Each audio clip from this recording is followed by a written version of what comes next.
Hey, everybody, how you doing? Well, that's good. Welcome to PHLY Flyers, presented by Bet365. Download the Bet365 app. Use code PHLY365 when you sign up. Whatever the moment, it's never ordinary at Bet365. My name is Bill Matz. I'm your director of fun and games for the evening. Joining me today, it's Philadelphia's #1 hockey beat writer, Charlie O'Connor. I could just feel you looking at me. I was like, what am I doing wrong? You're not doing anything wrong. I was just intently evaluating your performance. That's all. All right. That's not concerning. All right. We have a lot to get to today. I want to get to finally our picking our quarter century teams. That was announced on Monday, I believe. The NHL and the Flyers combined to put out the 10 best Flyers players, 6 forwards, 4 defensemen, and 2 goalies since what would that be? 20? What's that? Yeah, 10. 12. So, what are we talking about? Never mind. I'm confused. Don't worry about it. They put that out on like Monday, and we're going to talk about it today now that we have an actual studio show to get to. I think I'm going to get into this thing I've been thinking about for a few days. Guys who have been here for at least part of all 3 seasons under John Tortorella. And because it's going to be between now and July, it's like time to make some tough decisions on guys. So I want to start getting into that a little bit. I think that is actually what I want to get into first. I know you can say, well, it's time to make tough decisions on guys. Is it? Because I don't know if the Flyers are in the business of making tough decisions on anyone yet. I know fans want them to. I know you want them to. But I don't want to say with 100% certainty that they are going to. Oh, they very well may just kick the can down the road even further with these guys. They might, and that's a problem. Like that's concerning. They need 4 seasons to evaluate. You can strongly guys. Disagree with it, but I'm just saying that there is no guarantee that they are going to make a final decision on Morgan Frost just because he's up for a new contract next year or this summer.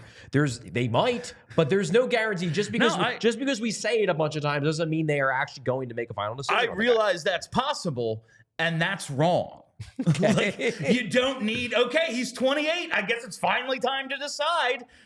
No, it's over. We know what he is, and now you find another guy to see if he's going to be something better. That's how you eventually progress the rebuild. But if they want to kick the can down the road, that's their right. They can waste all this time and have an empty building when they build the brand new stadium. That'll be fine for them. But I'm going to start with goaltending today because last night we saw a pretty solid performance from Ivan Fedotov in the shootout loss to Columbus. You can gripe with this or that here or there, but overall, solid game for Ivan Fedotov. And now it kind of seems like we have our pecking order. There was no practice today, so I guess no one was able to be like, John, you changed your mind from 2 weeks ago? Is it different now? But we'll see how this plays out because between now and the 4 Nations break, Charlie, 4 Nations, the NHL, the Flyers are going to be off February 9th to the 21st. So they have like 2 weeks off. Right. Between now and that break, they have more than 1 day between games just twice. And those are both following back-to-backs. You see these next 12 games in the next 24 days. And obviously they're just coming off of back-to-backs. So it's like 14 games in a 26 or 27-day period. It's a jam-packed schedule leading up to the 4 Nations break. So we're going to get to see more than, it's like Sam Ersson, a few days, Sam, and then maybe we get the backup in, and then there's enough time. They're going to have to use at least a 1 and 2, if not all 3. So I just want to ask, first off, how do you think they're going to do it? Okay. Is it going to be Sam 10 times, Fedotov twice? Is it going to be 6 and 6? How do you think that this goes? Well, let's bring back up the schedule because this is significantly easier to do if you're walking it through week by week. This week, they could, in theory, roll with Sam Ersson for both of these games. Say he's getting tomorrow's game against the Islanders, which I think he's going to get regardless. And then he's also getting the 18th against the Devils. If I had to guess, I would guess they split them. I think, it's a 4-game week. Fedotov had a very strong game last night. I think Ersson gets the Islanders game. Fedotov gets the Devils game. Okay, so now it's 1-1. Next week, I would say Ersson gets 2 and Fedotov gets 1. Ersson gets the Detroit game back at home, and then it's a back-to-back. That's easy. You split them. So now it's what? Now it's 3 for Ersson, 2 for Fedotov? 3-2, yeah. Okay. Following week, same deal. Ersson probably gets the home game against the Devils on the 27th, and then they split them. So now what? Now we're at 5 and 3? 5 and 3. 5 and 3. Okay, so now we're at 5 and 3. Following week, this is the February week. Now you got travel. Okay, so this, I think they split down the middle. I don't know what the distribution will be, but it's another 4-game week. I think they probably split it 2-2. So, okay, so what's that come out to? I'm not keeping track of the numbers here. I feel like we have too many. It's 12 games. It's like 5, 6, 7 and 4. Yeah, 7 and 5. 7 and 5. 7 and 5 makes 12. 7 and 5. 7 and 5. So Ersson would get 7. Fedotov would get 5. I think that seems reasonable. That seems reasonable. Maybe they move it to 8 and 4. Maybe they give Ersson both the rest of the games the rest of this week. Maybe. Or maybe Ersson gets 3 out of the 4 that final week because they figure, hey, he's got 2 weeks to recuperate. He can handle it. But I do think Fedotov is going to get some time. Now, hey, they could always throw a wrinkle onto this and bring Kolosov back in. You never know. And obviously, everything changes if Ersson gets hurt because he's gotten hurt multiple times this season. That would throw a wrench into the entire plan. But I would guess 7 and 5, 8 and 4 possible. I don't think it's going to be a 50-50 split, though. I think they're still going to give Ersson more than Fedotov. Do you think a potential, because like if Ersson even, we don't know the Linus Ullmark timeline, but let's just say all of a sudden Ersson's going to 4 Nations. I would be surprised if he got into a game. Yeah, he would probably be the emergency. Yeah, but do you think that could change the distribution? I can't imagine the Flyers are going to change their plans because he's going to go play in some tournament. I think it would be different if they thought he was going to be the number 1, getting a lot of games. But they know that barring injury or dramatic underperformance by one of the big names, he's not going to get in games. Maybe he'll get in 1, maybe as in a relief appearance or if somebody gets hurt. But him making the 4 Nations team for Sweden is more of an attaboy than you are going to be an integral part of us trying to win this thing. Yeah. Even without Ullmark, they have, just look at the Swedish goalies. There's 3 guys and then a whole bunch of dudes who aren't very good. Yeah. And surprisingly, Sam Ersson, even with his numbers this season, is kind of at the top of that, list. So perhaps he ends up being the number 3. But you still have Jacob Markstrom. You still have way better guys who would probably end up being the number 1 and number 2, even without Linus Ullmark. Philip Gustafsson. He's arguably in the race for the Vezina. He's one of the 3 best goalies this year. So it's hard for me to envision a scenario where Ersson gets games. So I don't think it's something they have to worry about too much. Probably not. It's just a thought. I do think, though, that they are going to be concerned about overloading him, given the schedule, given how busy it is. So I'm going to guess 7 and 5, maybe 8 and 4. I don't think it's 6 and 6, though. I think Ersson's still going to get more than whoever the backup is. That's how I would guess it goes. I still want them to play all 3. Just go 1, 2, 3, 1, 2, 3. That's not going to happen, though. That's pretty clear. They haven't seemed interested in doing that this entire time. They've been carrying 3 goalies, even when they've been like, this guy stinks too. Let's put the other one in. And he's no good. I guess we got to name someone else. No, just play them all and see what happens. But they're not going to do that. So when they pick a number 2, he is their number 2. He's the number 2 until he struggles enough to get bumped down to the 3 spot, and then he doesn't play until the other guy struggles enough to get bumped down to the 3 spot. Until he has one bad period, and then he must sit in the penalty box for a month. Feel shame. So we'll see how that goes. I am looking forward to seeing how they deploy this. I think 7 and 5. That's probably the smartest in terms of the way they're going to do it, probably the smartest way to split it up. It'll never be an even split. They do believe in Sam Ersson as he's the guy. Yeah. Even if we got to back it off a little from what it was, they still look at him as the nominal number 1 here. They very much do. And that's one thing that has not changed throughout this entire season. Every time you ask John Tortorella, it's Ersson's our number 1. And when we talk about players who've been here for at least part of all 3 seasons under Torts, he's one of those dudes. It was a short call up in that first year of Torts, but he liked what he saw. He liked him immediately. He was kind of just penciling him in Felix Sandstrom bad, Sam Ersson good, and it kind of played out that way. So he's that guy for them. It'll never be what I want, but I am hoping to see it be a little more even. Like, I realize it's one game each way, but 7-5 seems so much more appealing to me than 8-4. Okay. Just because I don't. When we get to this hard decisions thing, I want to talk about like guys being plugged into the roles they're ultimately going to be in, so that we can see what we actually need is important to me. And Sam Ersson is not going to be a 50 start number one goalie for this team. I just think I've seen enough. I think the workload, his quality of play, and his physical ability to do what he needs to do dips when you overload him.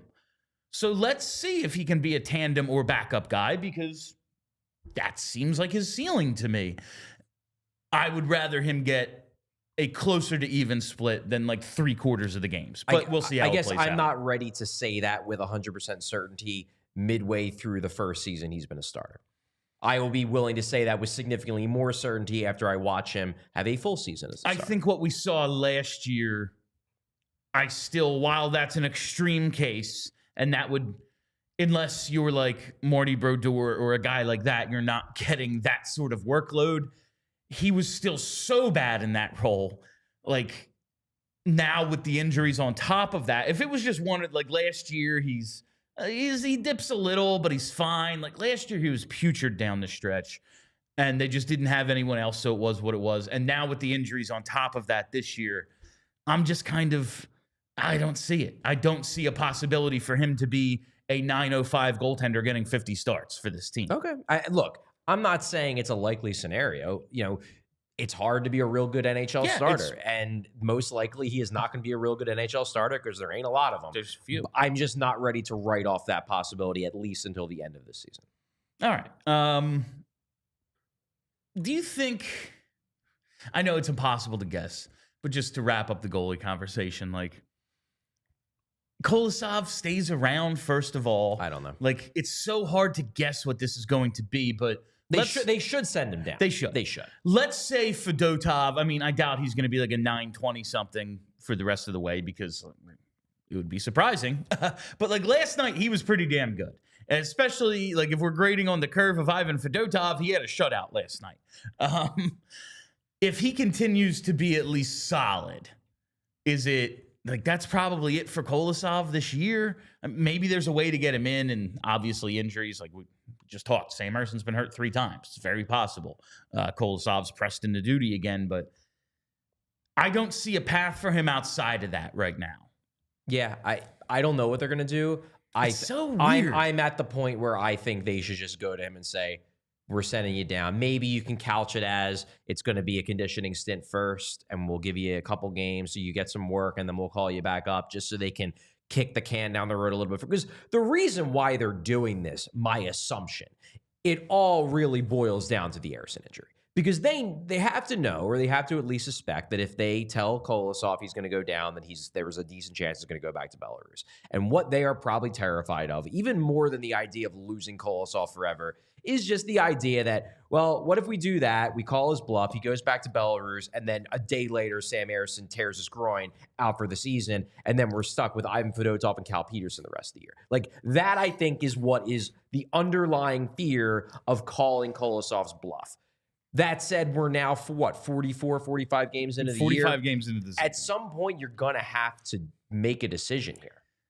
My guess, and like we still have, while it is coming up, we still have these 12 games to go, like 3-4 weeks before Four Nations. Maybe that break is an opportunity. Like, listen, the whole team's off. We're sending you to get work, because there are no NHL games for you to even play in. Yeah. So maybe they send him down at that point in, mid-February, just to like play him, because we're getting to that point of he's been out a while now. They haven't shied away from doing that to Ivan Fedotov, but that's where we get to, well, one is a prospect and one isn't. And they're also, like, do you really want to do that to Kolosov, a prospect, playing him for the first time after a month off? I don't think so. There's also another thing that maybe we should keep in mind, because you're talking about, I mentioned about them kicking the can down the road. Yeah. You mentioned about, well, you got Four Nations and you got a gap. Don't forget that the KHL season ends earlier than the NHL season. The KHL season ends around mid-March. So you wonder, like, are they dragging this out so when they send him down, they're kind of like, well, what are you going to do? Go back for 2 weeks? I mean, even now, like, what's he going to go join a team that has other goals?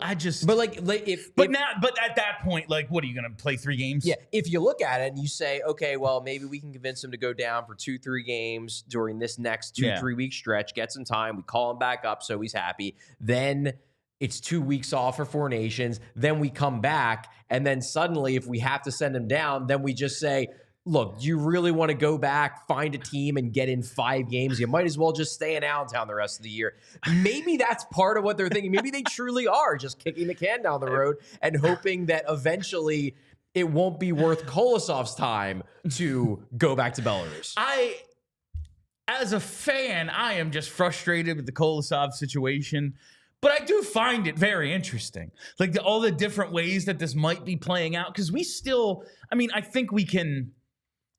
They've been carrying 3 goalies a while and haven't like made determinations about any of them. They keep changing their mind. One plays, one doesn't, and like they still don't waive Fedotov. They still don't send Kolosov down. Like, you have to believe it's because they're afraid they're going to lose him.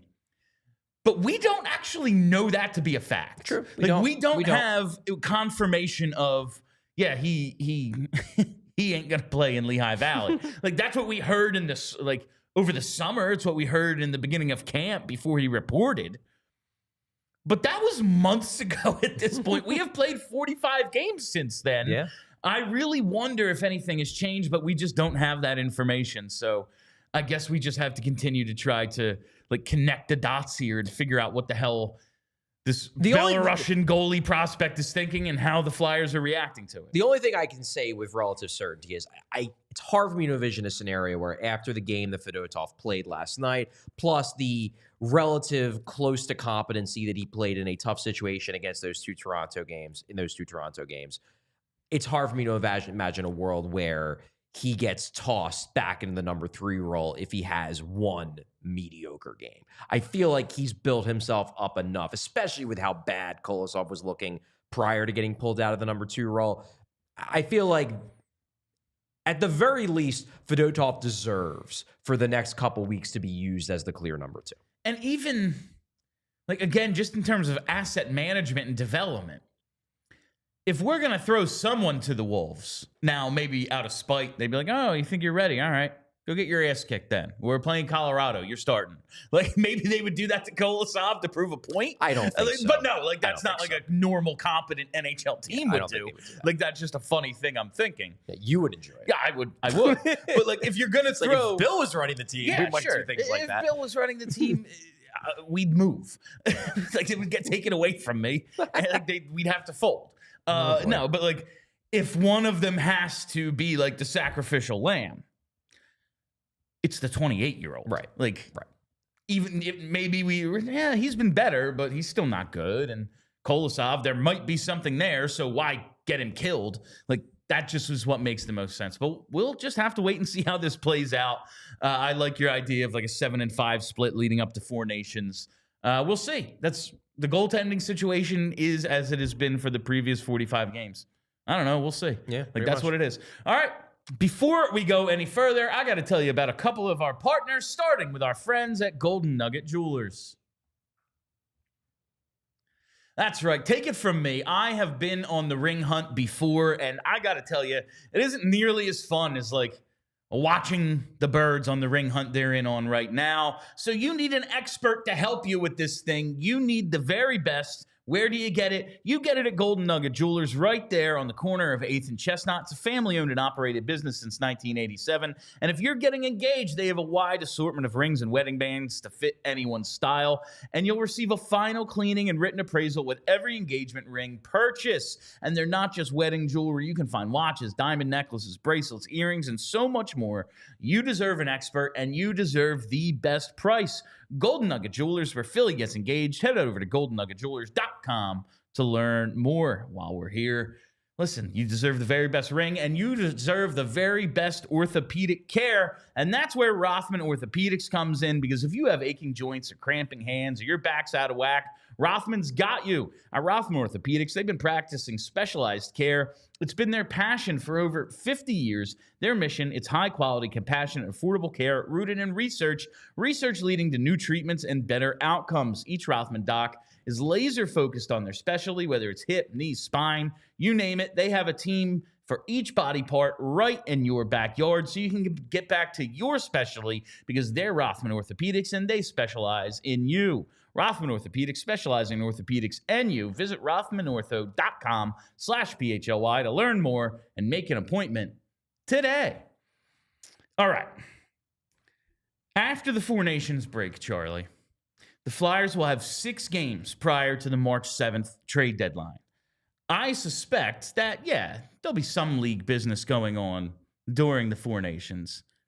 But I think there's going to be a lot of we're out at the cabin too. I think everyone might be just like, yeah, man, if you're looking to trade McDavid, my phone's on, but leave me alone otherwise. I could see a lot of that happening. And especially there's a lot of really good players in that tournament, like Rasmus Ristolainen.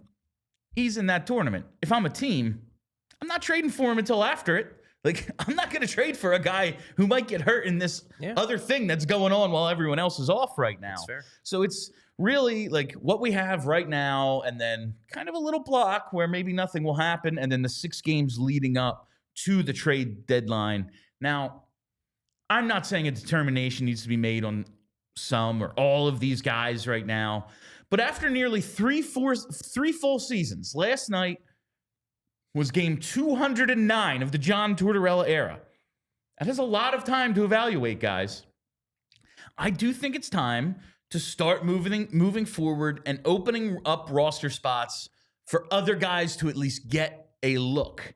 And that's where I want to start, is with Morgan Frost. This is the Bill wants the Flyers to trade people show. This is the Bill sees Bill is sick of watching these guys. Bill sees an inefficiency. Like, Morgan Frost needs a contract. The Philadelphia Flyers have Jet Luchenko coming hopefully next season. Morgan Frost isn't very good. The Flyers need good players to move forward. How do you get them? Well, first you need a roster spot for them to go to. Like, I don't see a path for some of these guys to be a part of the future, and I don't see a point in continuing to give them ice time over guys who might have a path forward. That's really what it comes down to. Do they have to trade him today? Do they have to trade him March 6th or 7th, whenever the hell it is? No. But it is time to start kind of looking at these evaluations and going, do we need a 4th season? Is that what we're finally going to see? Oh, well, it's been 3 years. Maybe this next one is where, like, no, that's just not how sports work. You don't get 4 years. That's an insane amount of time. Yes, I realize that this regime has only been in place for a year and a half. This regime is Danny Briere, who's been here for years, been a part of Comcast Spectacor, been a part of the Flyers. He was Chuck Fletcher's assistant. He knows these players. This isn't some new guy. Keith Jones, sure, has been in this role for a year and a half, close to 2 years. He was at 2/3 of their games for like a decade before that. He doesn't need more time. He knows what's going on. And John Tortorella and his staff, who are tasked with quite a bit of this evaluation, they've been here the 3 full seasons. I don't know how much more you need to see out of certain guys, starting with Morgan Frost. He's played almost 200 games under Tortorella. You've been waiting to do this one. He's played almost... You have just been itching to do your, just trade this guy, I'm done with him 200 games. Conversation. He turns 26 in the spring. He needs a contract. I want to know what the point is of not trading him. That's what I want to know. If the argument is, well, we need a guy to do what? To do what exactly? What is the point of Morgan Frost right now? Okay. I will start this out by saying that I would look to trade Morgan Frost this summer, because I am at the point where I don't think there's anything more to him.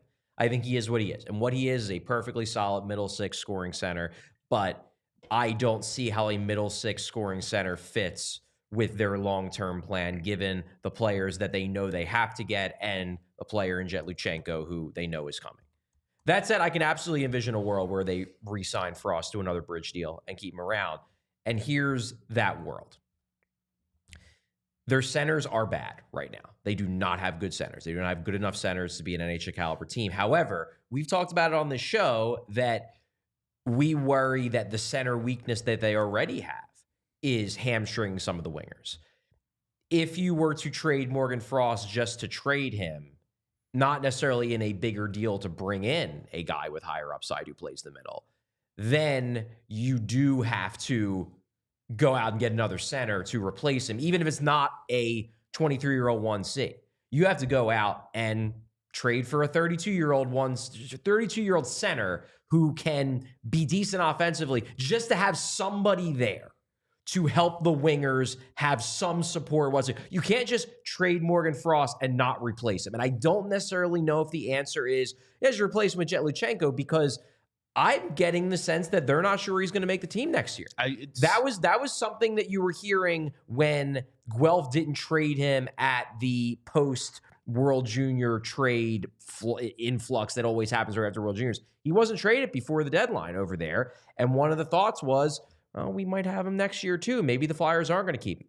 If they're not going to if they're not certain that Luchenko is going to make his team out again, he might, but they're not certain. Getting rid of Morgan Frost without having some type of stopgap replacement for him, I do worry would hurt the development of the young wingers they have. Michkov, certainly one of them. Now, what I would do is I would trade him anyway and then go out and get a stopgap. Go trade for somebody. Go sign somebody to a 1-2 year deal who's available, who isn't even great, but can just fill that gap while you're looking for a more long-term solution. But I could see a world where Danny Briere looks at it and says, I've always liked this guy. Yeah, he's probably not part of the long-term solution. There probably isn't that much more there. This is probably what he is. But I can't trade him unless I have someone to replace him. And if I can't find someone to replace him, I'll just sign him to a 1-2 year bridge deal and keep kicking the can down the road. I could see that being a world. I could see that being a plausible outcome to all of this. Would it be what I would do? No, but I could see it. I don't think it is as straightforward as he is definitely gone this summer. Oh, I can see it happening. I just think that that's asinine. He is almost 26 years old. He has 23 points this season. He's not that good. And I see a world right now where like half of the playoff teams are looking for middle six scoring depth down the middle. Oh, they could trade him if they really wanted to. And they absolutely could. I don't know if his value will ever be higher than it is right now. I mean, I don't think they get a ton for it. They get something. But if they really wanted to trade Morgan Frost, they could trade for him. The question is then who slides in to replace Morgan Frost in the Flyers lineup in the here and now that has some scoring ability, and you can play next to an Owen Tippett or a Matvei Michkov or whatever, and not necessarily the solution, but just someone who is a plug-and-play, yeah, he's fine type of guy. They might look at it as better the devil you know. I just don't... If the idea is someone who even is just as good or some facsimile of Morgan Frost, and because you traded him... Like, I'll take the assets, whatever the hell they are, and then hope the next guy can be a 23-point in 41-game player. Because that's what Morgan Frost is right now. Yeah, he's not very good. No, he's a 40, somewhere in the 40 to 50 point range. That is what you would expect him to be, a bit above half a point. That's what we've seen the last few years. For right now, that's all I can say he is, because that's all he's been.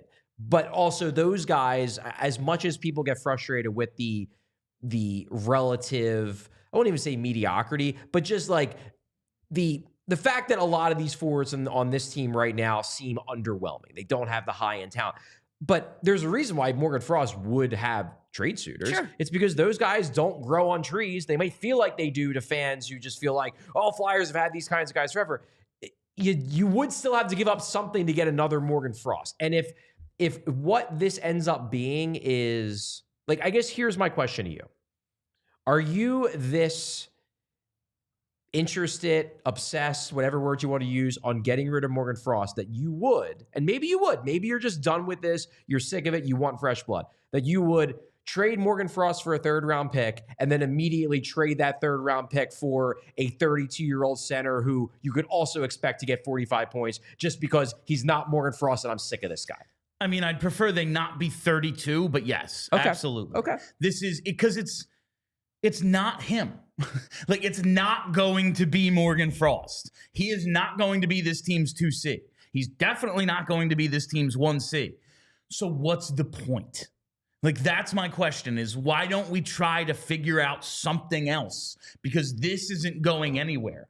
Just because he's an okay player doesn't mean he has to be on my favorite team. Doesn't mean he's going to contribute to wins in the future. He won't. He is a non-factor when it comes to wins and losses. So let's focus on opening up that roster spot for someone who might be. Might be. Don't know if they will or won't, but I know he won't. Okay. I've seen enough. Okay. I have made my determination. Your thing is that even if it's not asset accumulation, you would just like him gone because you're just done with the Morgan Frost experience. Absolutely. I also think right at this point in time, between now and March 7th, there is going to be a market for these sorts of centers. I agree. Teams need these guys. I 100% agree that there would be a market for Morgan Frost. Whether it's at the deadline or in the summer, there will be a market for him. He's at $2.1 million with an expiring contract, and he's a half a point a game player. That sounds like someone a contending team would be interested in. Somebody adding. who needs a 3C. Yeah, sure. That's absolutely. So it's not just like I hate him. He seems like a fine enough young man. I just don't need him on my team anymore. Okay, that's all. I'm a little more open to not moving on from Joel Farabee. Okay, but. We've had a full season's worth of him playing at a sub-30-point pace, more than 2 years removed from the disc replacement surgery. A few years ago, I was fully on board, man. Yeah, he just had like this experimental surgery that like one other guy has had. And he came back and he was okay right away. Then he had a huge dip where he was terrible. And at the end of that first year, he was like 15 points in 17 games or something. Looked like he was really building. Then the beginning of last season, same thing. Oh, even a better pace. Like, this guy looks like he's something. And since last end of winter, it's been almost a calendar year. It's been almost a full season's worth of games. A sub 30-point pace. I don't want to give him away. I just don't know at $5 million with term left what you can actually get for him, honestly. And it's maybe just not even worth trading him at that point. Maybe he can turn it around. But I just don't know what the hell this guy is. And I love what they did with Ula Lixell. Now, did Ula Lixell really like endear himself to the coaching staff to stay in the lineup? No, I expect Joel Farabee back in the lineup for tomorrow's game. But I like using his ice time to find out about some other player right now. And is it ultimately his replacement? Probably not. I'd like to see Tuulamala. I'll take another look at Lixell. I like Tony Dick. I don't think he's like part of the future, but I like him. I just don't see what is left to learn about Joel Farabee either. See, I'm not there yet. Like, I'm mostly there with Frost. It would be very surprising to me if next year Morgan Frost explodes and becomes a 70-point guy. That would surprise me a lot.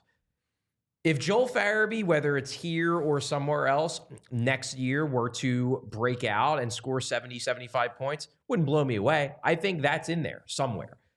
I am becoming more and more skeptical that it's going to happen in Philadelphia, though. And that's kind of where I'm at with him. And I'm not ready to just toss him aside, but I am ready to say that if he doesn't take a measurable step forward in the second half, by the summer, I might be there. Like, the thing with Morgan Frost is it doesn't matter to me what he does in the second half because we've been down this road before.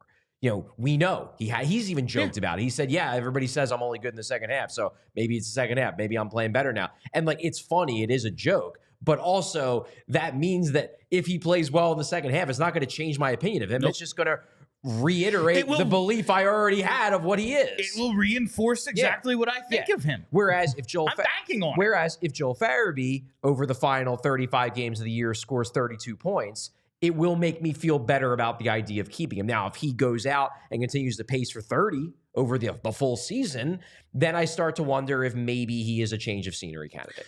And what complicates it more for me with Farabee is that it's this is 2024-25. So he has this year and 1, 2, 3 more left at a $5 million cap hit.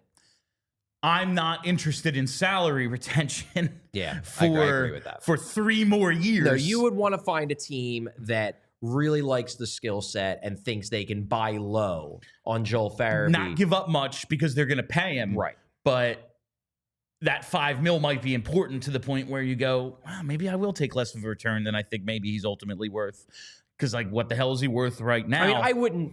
Let me put it this way. I certainly wouldn't do a Shane Gostisbehere trade where you're paying to get rid of Joel Farabee. No, I wouldn't do that with any player. That would be crazy because they don't need the cap space. And they don't need to get rid of him. He likes it here. He's a positive figure in that locker room. He's friends with everybody. He works hard. So it's not like he's a problem that you have to excise from the room. But if he finishes off this year real poorly, like same way scoring-wise that he's been all season, and someone offers me a 3rd-round pick or a 2nd-round pick for Joel Farabee, I'm strongly considering it. Now, if he finishes the year strong, though, then I'm much more hesitant because I still do see a world where he can be part of this long term in a way that I don't really see it anymore with Morgan Frost. All right, while we're talking about sending players away, let's talk about sending you away. That's right. Why don't you come on out to Montreal with us? That's right. It's us and Philly Sports Trips. Go to allphly.com right now and book your trip to Montreal, April 4th and the 7th. We're going to go see the Flyers and Habs play up in the Mecca, man. Like, what else is there to say about it? It's hockey done right up in the Great White North. It's one of Charlie's favorite cities to travel to. Every year he's trying to get on that Montreal trip. And guess what? He's got to bring me this time. Sure do. Kelly loves herself some Montreal. So we are all going. It's going to be a ton of fun. And you're going to want to be a part of this thing. Brian Propp is going to be on this trip. He's going to be doing a meet and greet. So there's a chance to meet a Philly legend right there. This is going to be so much fun. I can't wait for this. Got my passport already. I am pumped to go to Montreal. You better join us. Come on out. Go to allphly.com right now. Check out that events tab. Bookmark that tab because we always have fun stuff going on. And book your trip to Montreal. Philly Sports Trips and us. Headed out in April. Going to be a lot of fun. Yeah. All right. Speaking of the French, French-Canadian / American. Yeah, I mean, he's American, but for some reason he chooses to play for Canada. Well, his name ends in R-I-E-R, and it's spelled A, pronounced A. So, Couturier.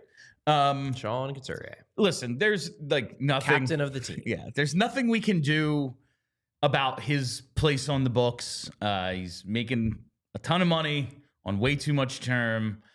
And there's just like not anything anyone can do about it right now. I've looked into the buyout. He's got a whole lot of signing bonuses. It's a few years before you can even entertain it. It's like a $500K cap savings and then over double the length of the contract. It's like basically you pay him what he's making now, a little bit of a savings for 6 years. You're basically just paying to have him off your roster. And then he's still a better than average NHL player all around. He's just not worth the money he's making. And then 6 years where the contract would have been over, but you still owe $600K against the cap or something. So it doesn't make sense, at least for the next couple of years, to even buy out Sean Couturier. There's really nothing you can do. So if he's going to be here, which it really looks like he's going to have to be, my question to you, Charlie, is why put these miles on him when we're not going to be able to compete? He's at over 800 games. I don't really think there's anything we need to figure out about Coots. My thing is, after the trade deadline, maybe we sell some guys, we wave the white flag here. Maybe a little stint on Ellis Island for Sean Couturier. Just kind of save him. I think there's still a good hockey player in there, but it's very clear, the grind is a lot for him, given his injury history and age. Why kill him? Yeah, this is... I know. It's not going to happen. This is one of these things where I go back to the conversation I had with you and Kelly when you were talking about, just trade Travis Konecny for Elias Pettersson. That's fine. No, that's not going to be... I would do that, and if they don't do that, they're cowards, if that's an offer. This is where it's very easy for someone who isn't around these players to make these pronunciations of the team should totally do that. All they should care about is winning. They're not going to go to Sean Couturier, a guy who has done as much as he's done for the organization, who you know, he's played through injury, played through a friggin' torn MCL and scored a hat trick in the playoffs. And they're not going to go to him and say, hey, just sit out for a month and a half because we want you to. Like, these are things that are better in theoretical fan concepts than they are in, like, a team would actually do that to a guy they respect as much as they do Sean Couturier. While, no, you don't go to him, and this has got a very, very low percentage chance of happening. I understand. This is Bill talking about stuff he would do right now. You don't go to him and say, we need you to sit out a month and a half because we feel like you should. You make the case that you're still going to be here in 2 years. You are the captain of this team. You have a long-term contract with a no-move clause. We're going to need you. We're going to need you to get through an 82-game schedule at some point. We're going to need you, hopefully, on a playoff run at some point. Now is not that time. Why don't we save it for when it's absolutely necessary? When we need you. Because right now, other than the idea that they don't have any centers, sure, okay. I don't think that's a good enough reason. Like, to me, that's like when we made the argument, Jet Luchenko didn't have a standout camp. He made the team because John Tortorella looked at his centers and said, I don't know, maybe this one. If that's what's keeping Coots in the lineup, that's a mistake to me. I just think that this is an idea that makes more sense in theory than in reality. Because number one, it runs diametrically opposed to how all these guys think. There's no way there's no way that you could ever convince. I mean, they haven't even brought really load management into the NHL, and they very well may never do it because the players would just never accept it. And it's a normal thing in the NBA. They had to make rules to stop teams from doing it as much as they do because it became such a thing in the NBA. NHL players, it's just diametrically opposed to the culture of hockey that has been built up over a century plus. So that's number one. I just don't think someone with the pride of Couturier would ever accept it. And then number two, if you kind of force it on him, because that's the other thing you hear from fans who are just like, well, just tell him he has to do it. You know, he's a player. There's a union. You know, it's not even the union. I'm talking about the other players on the team. Like, you don't think that if they were to go to Sean Couturier in early March and the Flyers, look, their playoff percentage might be 6 percentage points. It might be real low by all the mathematical models. But the players look at the standings like, we're only 8 points behind. You can pick that up in a good 2 weeks. We're still in it. And then you hear from your captain that Danny Briere and Keith Jones had a meeting with him and told him, sit out the rest of the season because this season doesn't matter. Everything they're trying to build from a cultural standpoint, all the Tortorella crap, it goes out the window immediately because suddenly then the team is straight up saying, the captain can't play because these games are truly meaningless. Fans can say they're meaningless and fans can believe they're meaningless, but you can't pull that curtain away from the team and have them realize that truly it's all meaningless because then the whole house of cards falls apart. I accept that in part. Yeah. My argument against that is if the culture is only good because nothing bad ever happens, then the culture is not good. Yeah, but this is not something bad happening. This is something unprecedented in hockey. If you were to do that to Sean Couturier, that wouldn't just be, it's just a weird thing. That would be you're sitting your captain because you are functionally tanking. And you were telling everyone in the league, because you don't think that's going to get out, you don't think that's going to leak, and everyone in the league is going to be talking about how the Flyers sat their captain because they just don't think this year matters. That would be such an unprecedented thing for a hockey team to do that I don't think any culture, regardless how strong it is, would be able to stand firm in the weight of a hockey team doing something that bonkers. I mean, teams do use LTIR for similar purposes. Yeah, when they're trying to win. Well, this team's not trying to win. And I'm just saying. So we're using up a guy. Again, this is something that, fans can talk about this. They can chat about it on message boards and be like, it's so stupid that they don't do that. In reality, the consequences would not be, the juice would not be worth the squeeze in terms of the impact it would have on the intangible element of a hockey team. Well, he's going to spend time on LTIR at some point. Maybe. It's either now and we save him for when we need him, or we're not going to have him when we need him. That's the way this is all going to play out. Well, that's the bed that they've made for themselves. And that's why people may be a little concerned about the pace of this thing. That's all. Okay. All right. Before we go any further, I got to tell you about Ace Hardware Home Services.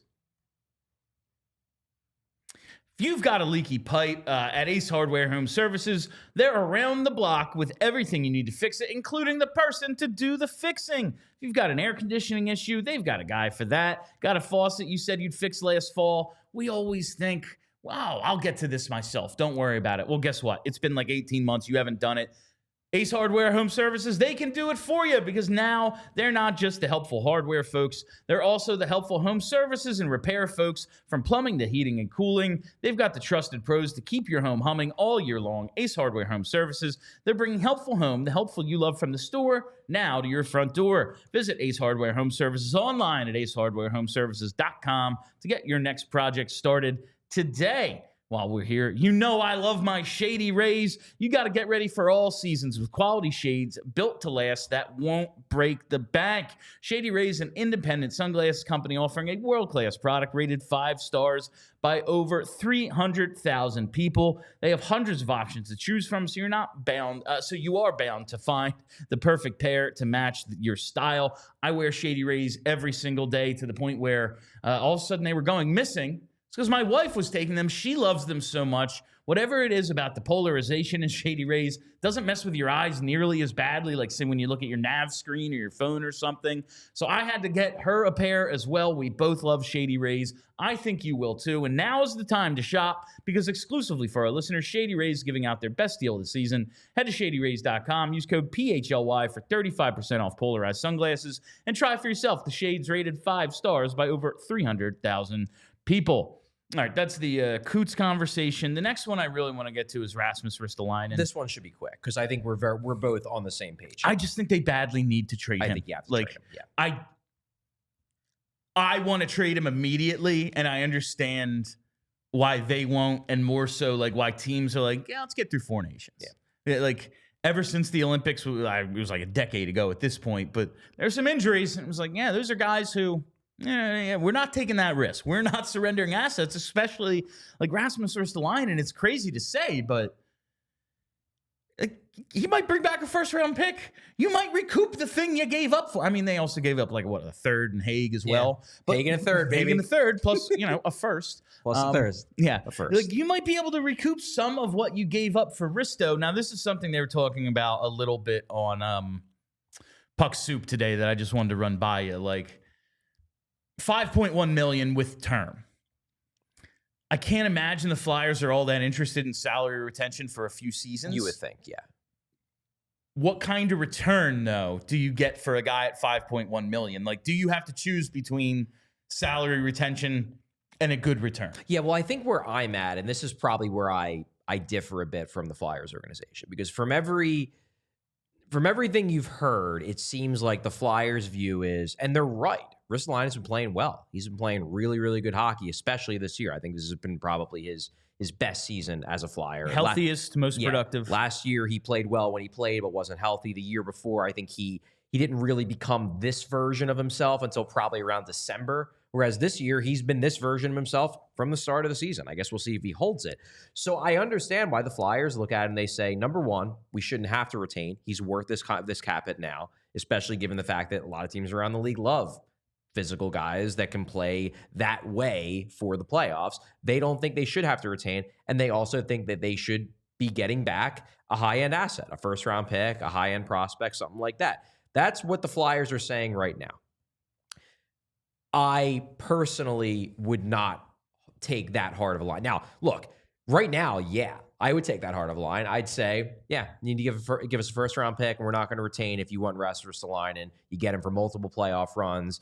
You know, the cap's going up dramatically, so he's not going to kill you. Yes, first-round pick, or you don't get him, we'll hang on to him. We're perfectly happy to. However, if it gets down to the trade deadline, I'm trading him for a second in a heartbeat, because I don't think there's a world where he can be part of the long-term future. He's just too old.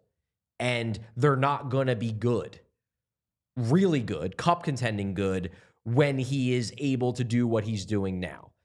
If you get a second-round pick back for Rasmus Ristolainen, I am totally fine with that. It clears up a spot for Andre or Hunter McDonald. You've got a guy in Hunter McDonald who they're expecting in a couple of years is going to be able to do what Risto does for a heck of a lot cheaper. To me, if they don't trade him because they say, well, nobody gave us a first, that's a failure. Because you know what?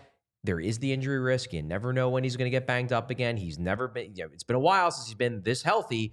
And also, it wasn't that long ago that he was dramatically an underwater asset. If you can get, if you would have told 3 years ago, Charlie, that 30-year-old Ristolainen could bring back a second-round pick, if you told me he could bring back a third-round pick, I would be jumping on the table yeah, you got to do that right now. If you could just move out of the contract, it'd be great. If they could get a second-round pick back for him at the deadline and not retain any salary, I'm doing that. I am 100% doing that. I am not going to get greedy and say, now you got to give us a first or else we're going to hang on to him. No. As long as I'm getting back something and I'm clearing out that entire cap hit, I'm trading him. And I'm not saying this because I think Risto is a bad player. I think he's a good player. Yeah. I just think this is the time where you can get something for him, and I don't think they should be too picky. Let me put it that way. Okay. There's a lot of guys left on this list, dudes, who've been around for at least part of all 3 years under Torts. The Cam York thing, we have months to talk about that. That's like a half a show conversation. So one more guy I want to get to before we get to the quarter century team. Noah Cates. And my question with him is simply, what does this contract look like? Right now, Cates is at $2.625 million. He's got one more year of an RFA. He's arbitration eligible. Then he's an unrestricted free agent. He'll be 26 on February 5th. So he's almost 26 years old. Last year, we saw them get some guys done early. It was Owen Tippett. It was Nick Seeler. They wait with Travis Konechny. He gets done in the summer. Do you think it makes sense to do Cates early? Because if he continues on this pace this year, yeah, that's maybe $1 million more. Yeah. I guess. I mean, yeah, if he's now truly a 70-point guy, then sure, you got to lock him up. I just still don't think he's going to cost that much. Because I'm looking at, who I think is a solid comparable for Noah Cates, honestly? Morgan Frost. When Morgan Frost signed his last contract, he was coming off of a year where he had 19 goals and 46 points, and then the year before that, he had 16 points. What did Noah Cates have last year? Probably something like that. Yeah. And this year, he's probably going to finish, even if he stays on a really strong pace, 50 points at best. Right now, he's slightly under a half point per game. I don't think he's going to break the bank. So, yes, if you think he is now a 70, 75-point play-driving beast of a 2C, yeah, lock him up to a 6-7 year deal. And if he is, then that would be amazing for the Flyers. I just don't think players like Cates, whose primary value is all the little things they do that don't show up on the score sheet, I don't think they're ever going to break the bank that much. So I'm not racing to give him a 6-year contract worth $5 million a year. You know what I mean? Yeah.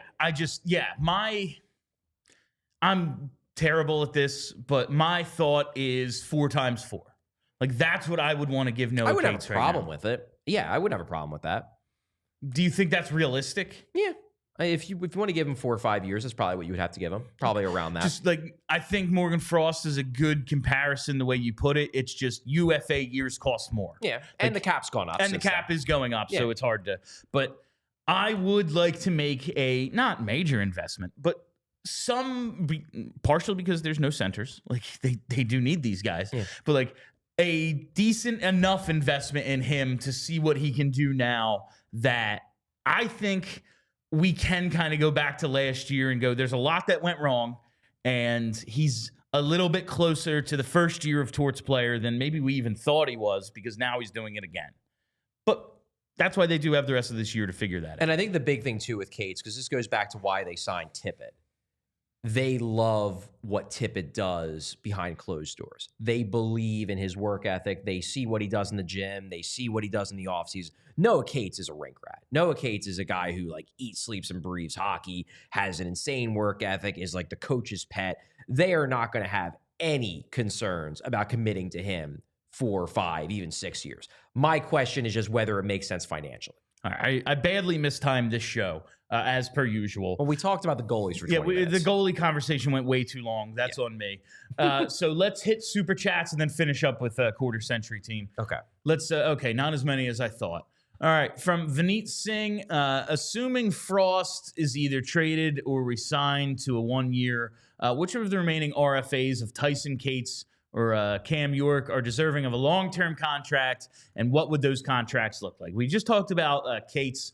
Forster, not really a step forward this year. I wanted to talk more about him. We didn't get to it. I would probably go long-term with Forster. And York, I mean, I've said I would. The thing is that he's not scoring that much. Now I wonder if he's pricing. If he would. Well, it's just, is he pricing himself into, because all these contracts are largely negotiated via comparables and models.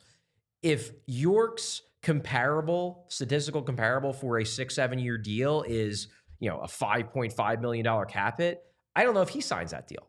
Maybe he's like, nah, I'll only sign it if you give me X amount of money. And the Flyers are like, well, that would be an insane overpay based on your comps. And then they agree to another bridge deal. That may be what he's playing himself into. Now, Forster, I would pretty quickly, I know the deal hasn't quite worked out well for the Flyers, but I would give him something like the Farabee deal. If you could get, that is the worth the risk to lock him up for most of his prime and just cross your fingers. Yeah. I do think, yeah, man, because if it hits, we're paying him $3 million less than we should. Exactly. All right, let's hit this next one from Harry Houdini. Wow. I guess he got reincarnated. I guess so. Yeah, sorry, it's been crazy since Saturday night. Haven't had a chance to thank you guys for an awesome time. And tell Cutter I want my disappearing act back. We had Harry Houdini in our suite. Didn't even know it. Yeah, escape master and I suppose master of disguise. All right, clearly that's why we didn't notice. Obviously. Yeah. From Adam S. says, this trade deadline season is going to determine the raging X debate of whether or not Danny can close on trades. I was listening to Kurz on the Daily Faceoff pod, and he said the asking price is 2 firsts for Scott That's Lawton. what Kevin's reporting, that it's 2 firsts. Well, then if that's true, and I cannot confirm that on my own, yet, maybe I can at some point, I haven't yet, then they clearly are just not going to trade Scott Lawton. I think, they don't want to trade Scott Lawton if that's the price. And also, this is something that came up the other day on Twitter that I'm like, yeah, should they, considering the age of a lot of these players, from Sanheim and Konechny to Cates and Tippett, should they be looking more at, actual prospects than these lottery tickets? No. I strongly disagree with that. Okay. I don't, look, if the best value is getting a good prospect back, sure. But the thing I worry about trading prospects is if somebody's trading you a prospect, it's probably because they're not as high on him as they were when they drafted him. Otherwise, he wouldn't be on the table. So no, I am not saying that it can't be justified in some situations, but no, I'd probably rather have a first-round pick than a B prospect. Depending on the situation, for Scott Lawton, it's yeah, that's probably a guy who's nowhere near close to hitting the ceiling. But say a team runs out of defensemen and badly needs a big physical right-handed guy in Rasmus Ristolainen, and maybe it's just we're more worried about this year than we are 3 years from now. If you could get, and obviously this guy's already been moved because of the offer sheet stuff from last offseason, but if you could get back a Philip Broberg type, sure.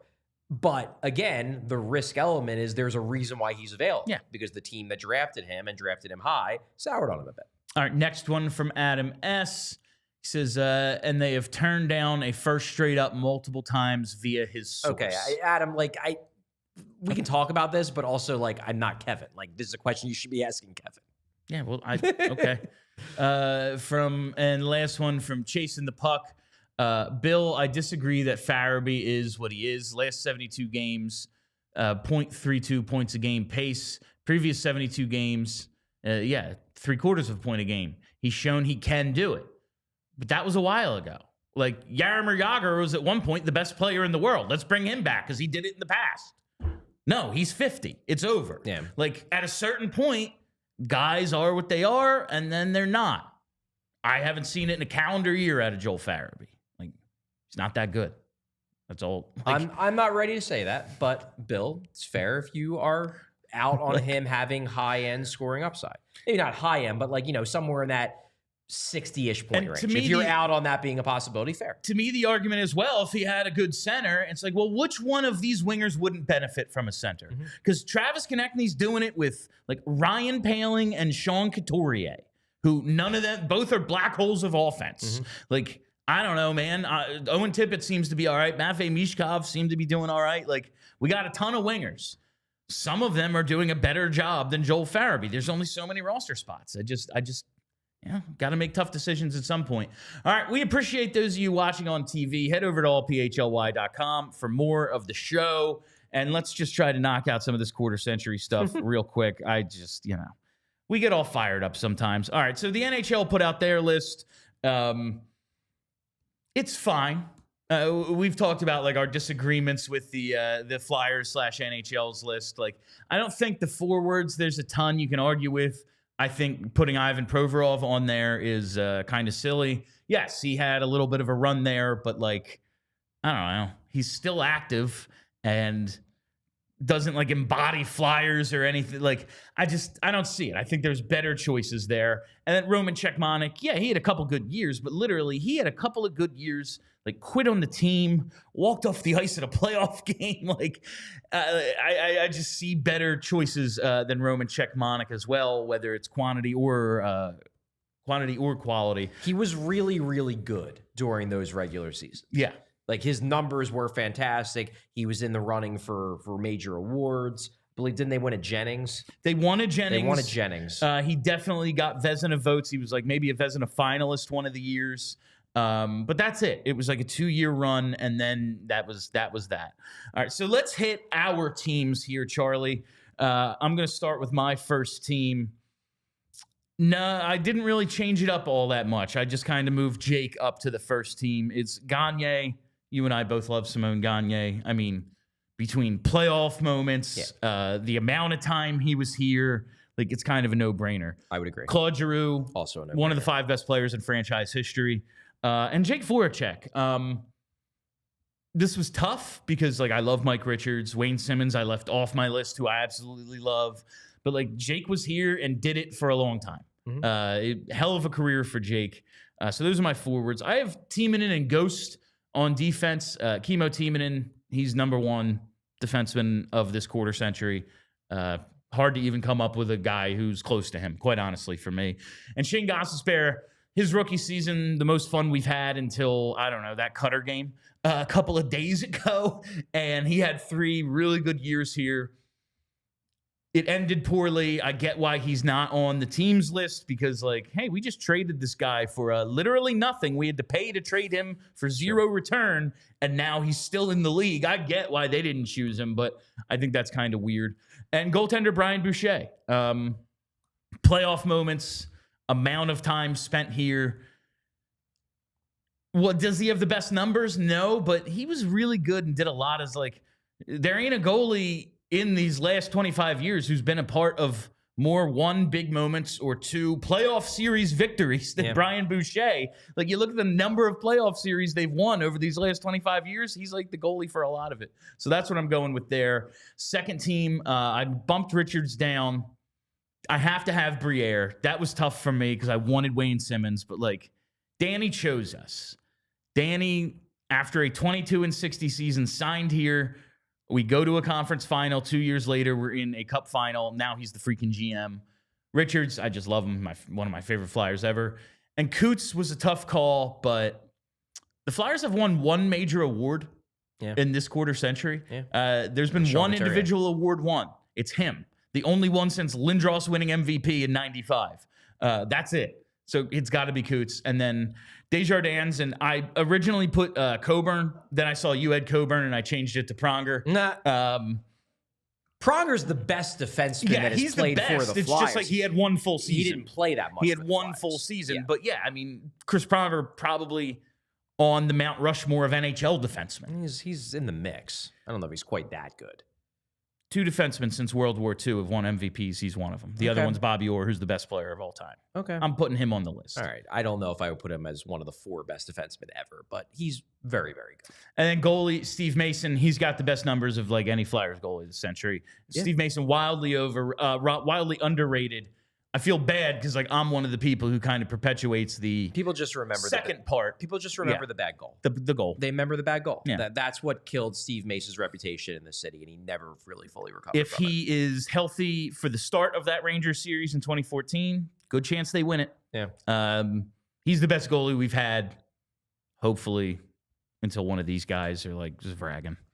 I guess we'll see. Yeah. All right, Charlie, let's run through your list. Yeah, mine's pretty similar. I think there's only one difference in terms of player names. Well, I guess you changed Braden Coburn at the last minute, but you originally had Coburn, so I'm counting it. That's fine. The only difference in terms of player names, I have Wayne Simmons over Danny Briere, and honestly, the way that was so tough. That's very funny. The way I looked at it was Simmons played for the team longer, and as important as Briere was to those teams, I just feel like Simmons, he's a flyer. He more embodied what it meant to be a flyer. And it was like, okay, well, could I put Briere over either Richards or Couturier? Couturier has just played for so long. He's gonna if he plays out this contract, he's gonna be one of the maybe the longest tenured flyer ever. Yeah, he has tons of games played for the team. He's played well in the vast majority of them. Honestly, he's won a major award. Had to put him on, and then for me, honestly, it was down to either Richards or Briere, and Richards was the captain. I mean, you could say Briere had so many signature playoff goals, and he did. The signature playoff goal of that era, yes, is Mike Richards' shorthanded goal, functionally to clinch them going to a Stanley Cup final. Mike Richards, to me, had to be on this. Looking at the other guys, though, first team, same exact ones. My way of explaining this is Gagne, to me, is the signature player of the 2000s. He is that guy, in the same way that Clark was in the 70s. I think Prop was probably the 80s. Lindros was the 90s. Gagne is the 2000s. He is the guy who played pretty much the entirety of that era. And when I think 2000s hockey, more than anyone else, I think Simon Gagne. 2010s, it's obviously Claude Giroux. Claude Giroux is the Flyers of the 2010s, for better or worse, one of the best players ever in the organization. And then Jake Voracek, for the same reasons you had. What am I going to say? No, he was really, really good for this team and played for a really, really long time. He was, the second best player on those teams for 6-7 years. So sure. And who was third? Yeah. And Coburn. Yeah. Then I have Coburn. Yeah, Coburn. Okay, so then the other ones. Tiemann and Desjardins. I think Desjardins is one of the most underrated defensemen of the last 30 years in the NHL, period. I think it's a good case. I suspect that had analytics been around in the mid 90s through early 2000s, Desjardins would have been one of the best players in the league by advanced analytics. He did everything right. He was just such a smart player. He's a clear cut. Even though you do lose some of his best years by just being from 2000 on, he was still real good for quite a few of those years. So I'm sticking Desjardins on there. Tiemann, no brainer. He's fantastic. Steve Mason leads the organization in wins over the last 25 years. He does. And .918 save percentage over that time. Pretty freaking good. Pretty darn good. He's a guy where I do think he gets penalized for that one really bad goal and the fact that he was backstopping a team that wasn't that good. But I think I put him over Boucher, but I keep Boucher on here. I do. Because even though I do agree with the NHL.com list that Czechmanik's numbers are better. He obviously was involved in the Jennings, so he has some hardware. Boucher just was involved in so many signature Flyers moments of that era. Like, he's the guy who gets them to the playoffs in 2010. He's the guy who makes the monster save in the Devil series that we've watched thousands of times if you grew up a Flyers fan.